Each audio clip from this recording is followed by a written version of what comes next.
Hello friends, welcome to the exam hacker YouTube channel. दोस्तों, आज के इस वीडियो में हम लोग क्या डिस्कस करने वाले हैं। आज के इस वीडियो में हम लोग 63rd बीपीएससी ज्योग्राफी मेन से एक प्रश्न को डिस्कस करेंगे जो हमारा बिहार स्पेसिफिक है। तो देख लेते हैं आज का क्वेश्चन क्या है। Explain the causes of out migration of population and low level of urbanisation in Bihar with examples. Bihar में आबादी की बहिर्गमन और निम्न स्तरीय नगरीकरण के कारणों की उदाहरण सहित व्याख्या कीजिए। ठीक है, तो यहाँ पे एग्जाम्पल के सहायता से आपको बताना है कि बिहार में आउट माइग्रेशन के क्या रीजन्स हैं।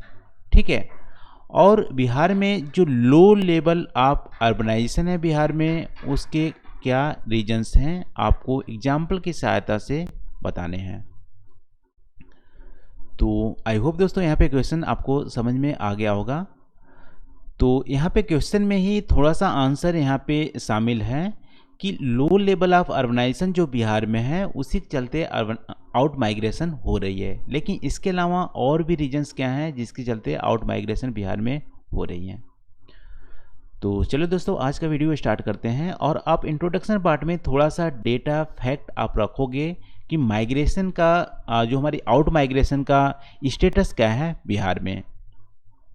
ठीक है, तो आप डेटा में रख सकते हो कि जो हमारी माइग्रेशन का जो प्रोपोर्शन है बिहार में, वो हमारी बढ़ रही है। 1988 में जो आउट माइग्रेशन हो रही थी टोटल लेबर फोर्स का 15% था, लेकिन अभी 2009 में 25% के आसपास हो गई है। और अभी आप 10 साल बाद अभी डेटा देखोगे तो इससे भी ज़्यादा बढ़ रही है। इसका मतलब कुल मिला के जो आउट माइग्रेशन है उसकी रेट जो है वो बढ़ती ही जा रही है। ठीक है, और ऐसा अनुमान लगाया जाता है कि यहाँ पे जो 43% जो माइग्रेंट्स वर्कर हैं बिहार में, वो सिर्फ 3 to 8 मंथ के लिए जाते हैं। यानी कि यहाँ पे सीजनल माइग्रेशन है। जब एग्रीकल्चर वहाँ पे नहीं होती है, 2-3 महीने के लिए खेती होती है, उसके बाद उनके पास कोई भी काम नहीं बचता, उसके लिए वो माइग्रेट करते हैं और जनरली अनस्किल्ड माइग्रेशन होती है। इसका मेन जो रीजन है हमारी लो इकोनॉमिक अपॉर्चुनिटी है, जिसके चलते पुश फैक्टर यहाँ पे क्रिएट होते हैं। ठीक है, उसके चलते आउट माइग्रेशन होती है। और ऐसा एस्टिमेट किया जाता है कि हर फैमिली से एक मेंबर तो माइग्रेट वहाँ से किया ही है उस फैमिली को सस्टेनेबल बनाने के लिए। तो ये हमारी थोड़ा सा फैक्ट है, इंट्रोडक्शन में आप इसको लिख सकते हो।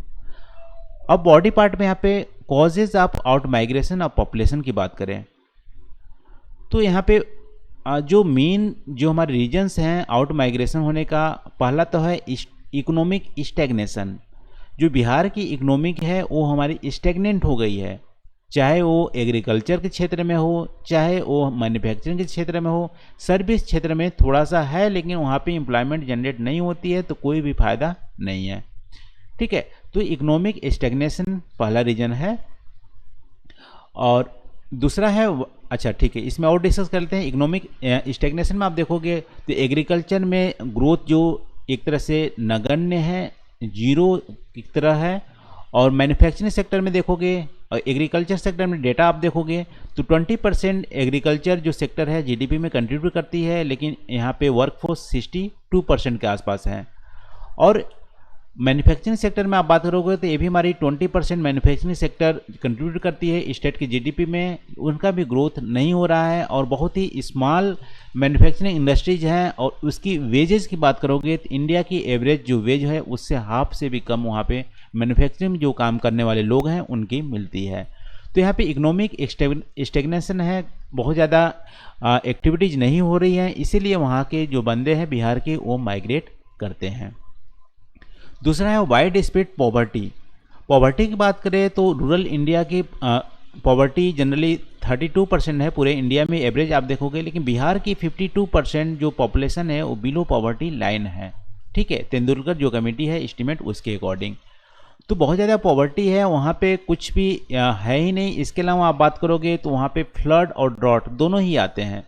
ड्रॉट बिहार में साउथ और साउथ वेस्टर्न पार्ट बिहार में ड्रॉट आते हैं, और फ्लड नदर्न जो बिहार है या 75% जो बिहार की जो एरिया है वो हमारी फ्लड से अफेक्टेड है।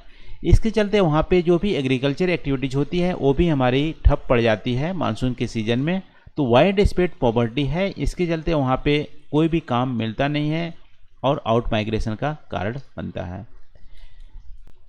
ये तो हमारी रूरल एरिया में थी। अब अर्बन एरिया में भी यहाँ पे लो लेवल ऑफ अर्बनाइजेशन है। जैसा कि डेटा के अकॉर्डिंग बात करोगे तो 2011 की सेंसस के अकॉर्डिंग 11% सिर्फ बिहार की पॉपुलेशन जो है वो अर्बनाइज है। इसमें भी बात करोगे कुछ जो डिस्ट्रिक्ट हैं वो बहुत ही लो लेवल ऑर्गेनाइजेशन है, 3% अर्बन एरिया है उस डिस्ट्रिक्ट का। कुछ जो डिस्ट्रिक्ट हैं जैसे हमारी पटना हो गए वहाँ पे हाई अर्बनाइजेशन एरिया है, 43% अर्बन पॉपुलेशन पटना में है। तो यहाँ पे आप बोल सकते हो कि अर्बनाइजेशन भी यहाँ पे एक तरह से इक्वली डिस्ट्रीब्यूटेड नहीं है, उसके चलते भी यहाँ पे आउट माइग्रेशन होती है। फिर सेमी फ्यूडल एग्जिस्टेंस है सोसाइटी में। जैसा कि हम लोग देखे थे कि 50% जो रूरल एरिया है बिहार की वो लैंडलेस है।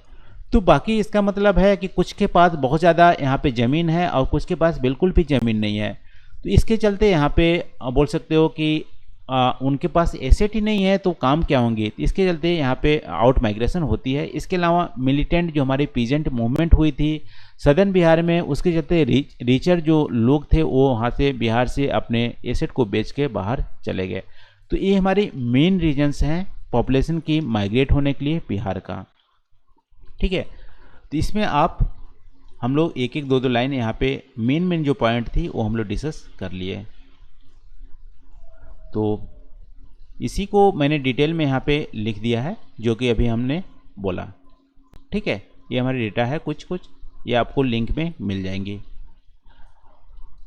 अब हम लोग दूसरा जो पार्ट है क्वेश्चन का कि लो लेवल ऑफ अर्बनाइजेशन का रीजन्स क्या है।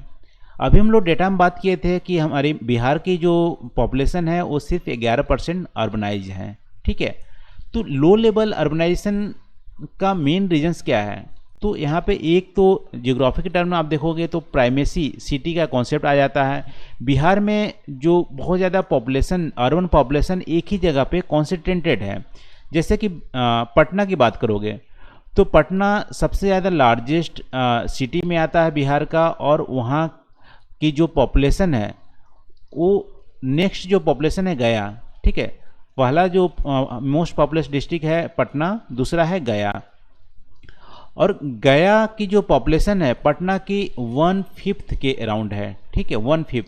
इसका मतलब है बहुत ज़्यादा लार्ज जो अर्बन पॉपुलेशन है वो एक ही सिटी में कॉन्सेंट्रेटेड है। तो कुछ तो गड़बड़ है यहाँ पे, अदर के लिए रिसोर्स नहीं मिल पा रही है जिसके चलते अदर सिटी हमारी ग्रो नहीं कर पा रही है। ठीक है, तो प्राइमेसी का कॉन्सेप्ट यहाँ पे देखने को मिल रहा है। लार्ज पॉपुलेशन एक ही एरिया में कॉन्सेंट्रेटेड है और एक स्पेसिफिक क्षेत्र पर ज़्यादा इंपॉर्टेंस दी जा रही है, अदर जो क्षेत्र पे है उसके लिए रिसोर्सेज नहीं मिल रहा है, ज़्यादा इंपॉर्टेंस नहीं मिल रही है, इसीलिए अर्बनाइजेशन अदर क्षेत्र में नहीं हो रही है। ये हमारी पहला रीजन है। दूसरा, यहाँ पे fewer economic opportunity urban centre provide करती है बिहार की। बिहार के अर्बन सेंटर में बहुत ज़्यादा मैन्युफैक्चरिंग एक्टिविटीज़ होती भी नहीं है। अब अर्बन सेक्टर में एग्रीकल्चर तो कर नहीं सकते, मैन्युफैक्चरिंग एक्टिविटीज़ करोगे, मैन्युफैक्चरिंग में कोई भी वहाँ पे इन्वेस्टमेंट नहीं करना चाहता है, या लोकेशनल जो डिसएडवांटेज है बिहार में उतनी मार्केट है नहीं और बहुत ज़्यादा गवर्नमेंट से सपोर्ट भी नहीं मिलती है वहाँ की, और बोल सकते हो कि वहाँ पे बिजनेस इन्वायरमेंट उतनी फ्रेंडली है नहीं। इसके चलते वहाँ पे अर्बन सेंटर में इकोनॉमिक अपॉर्चुनिटी बहुत ही कम देखने मिलती है। अब इकोनॉमिक अपॉर्चुनिटी नहीं रहेंगी तो लोग वहाँ पे जाके बसेंगे क्यों। ठीक है, जब उनको अर्निंग नहीं मिलेंगी तो बसेंगे क्यों। तो ये भी हमारी दूसरी रीजन है। इसके अलावा अर्बनाइजेशन बिहार में करने के लिए कोई भी सिस्टमेटिक प्लान नहीं है कि कैसे आप अर्बन सेंटर को डेवलप करोगे, इंफ्रास्ट्रक्चर को कैसे डेवलप करोगे, फ्यूचर में क्या प्लान है वहाँ पे इकोनॉमिक एक्टिविटीज़ को बढ़ाने के लिए। इस सब के लिए कोई भी सिस्टमेटिक प्लान बिहार में नहीं है। सिर्फ पटना सिटी में सिस्टमेटिक प्लान बनाया गया है अर्बनाइजेशन के लिए, इसीलिए पटना में अर्बनाइजेशन 43% के आसपास है और वहाँ पर बहुत ज़्यादा पॉपुलेशन भी कॉन्सेंट्रेटेड है। और अदर सिटी में कोई भी प्लान नहीं है, तो यहाँ पे प्लान बनाने की ज़रूरत है यदि मेजर्स में आप लोगे तो।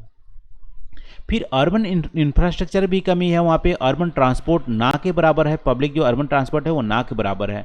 बिहार की अर्बन रोड ट्रांसपोर्ट आप बात करोगे तो 43% टोटल है, अगेंस्ट द नेशनल एवरेज 73%। तो इन सब के चलते अर्बनाइजेशन यहाँ पे बहुत ही कम है।